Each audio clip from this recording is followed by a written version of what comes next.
After a frantic series of North Korean missile launches, this week the U.S. moved warships, including the aircraft carrier USS Carl Vinson, off the Korean peninsula.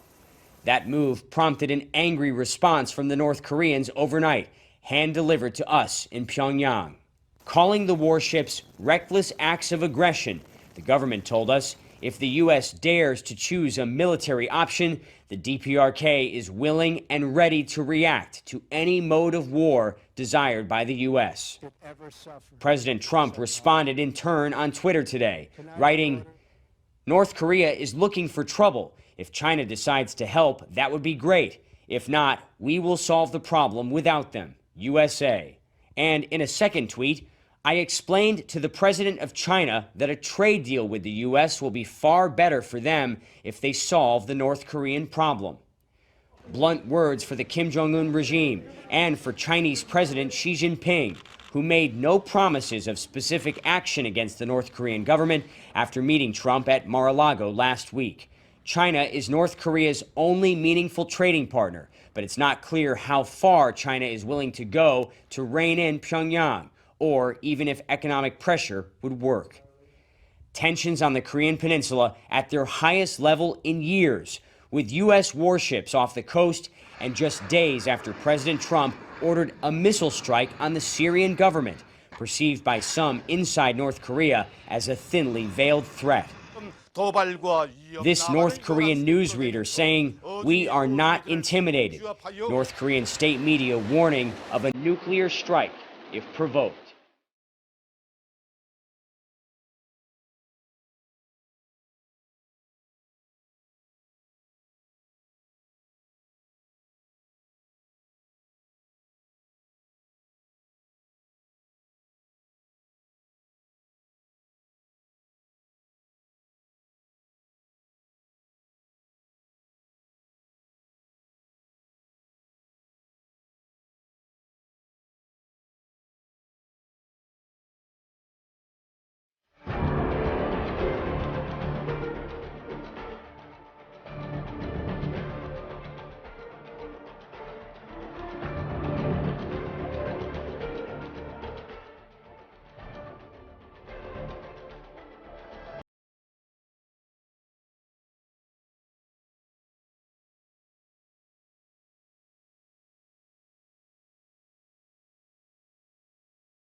And North Korea is warning of a nuclear attack against the United States if provoked. It's not the first time the communist nation has made an extreme threat against this country, but it takes on new added meaning in the context of the North's recent missile and nuclear weapons testing. An American naval carrier strike group is on the way to the region tonight, and after last week's missile strike against Syria, the possibility of military action by the new American president seems more realistic tonight. Correspondent Kevin Cork is monitoring the latest developments from the North Lawn. Good evening, Kevin. Brett, good evening to you. Very interesting to watch this White House try to walk us through the steps that has gotten us to this point, which is, might this White House be willing to do something against North Korea the way they sort of took action against Syria just this past week? So I want to thank everybody. Though the president spent the morning at the White House today talking about domestic policy issues like taxes and infrastructure with U.S. business leaders, his focus remained abroad, tending to the growing threat in the Pacific posed by Pyongyang. The president tweeting early this morning, North Korea is looking for trouble. If China decides to help, that would be great. If not, we will solve the problem without them. USA. That proclamation, a stark reminder of the president's willingness to go it alone and punish rogue states, just as he did in Syria following the gas attack on civilians there. In response, Pyongyang threatened nuclear war. North Korea's official newspaper writing, "Our revolutionary strong army is keenly watching every move by enemy elements, with our nuclear sight focused on the U.S. invasionary bases, not only in South Korea and the Pacific Operation Theater, but also in the U.S. mainland." Reaction in the North Korean capital was predictably indignant. I think that the U.S. has no reason to complain about what our military does for self-defense. I think that the U.S. should stop its double standards.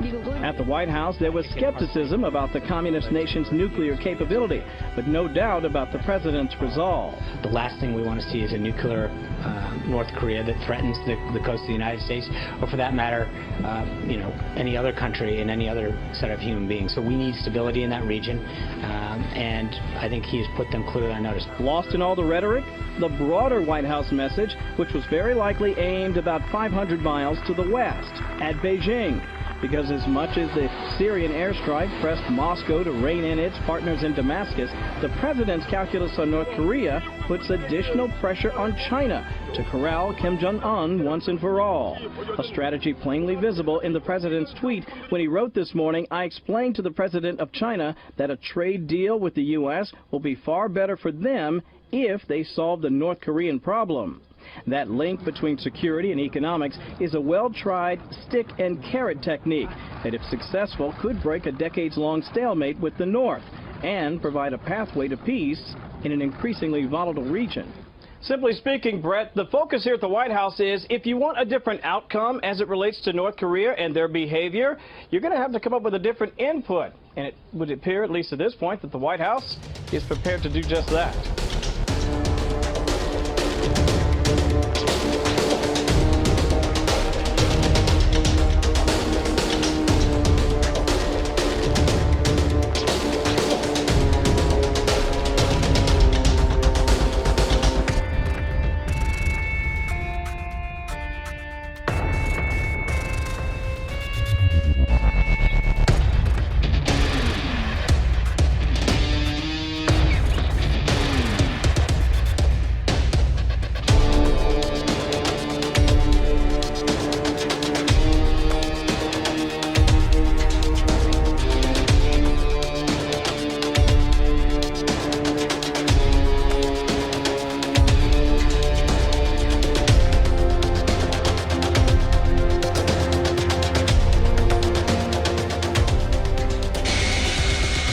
A U-2 spy plane taxis toward takeoff as dawn breaks over the Korean peninsula this morning.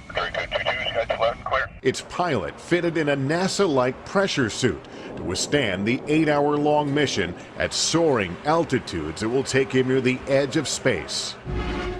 With North Korea's unsettling ambitions and rhetoric rising, demand for these intelligence missions is high. It's a constant tempo. We're very busy all the time.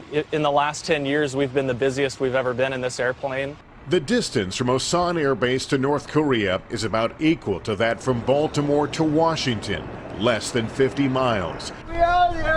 The base's slogan, "Ready to fight tonight," because it could happen that quickly. Everybody on the installation has to know very quickly where they need to go, where they need to have their gear, but most importantly, what role that they do in a warfighting environment.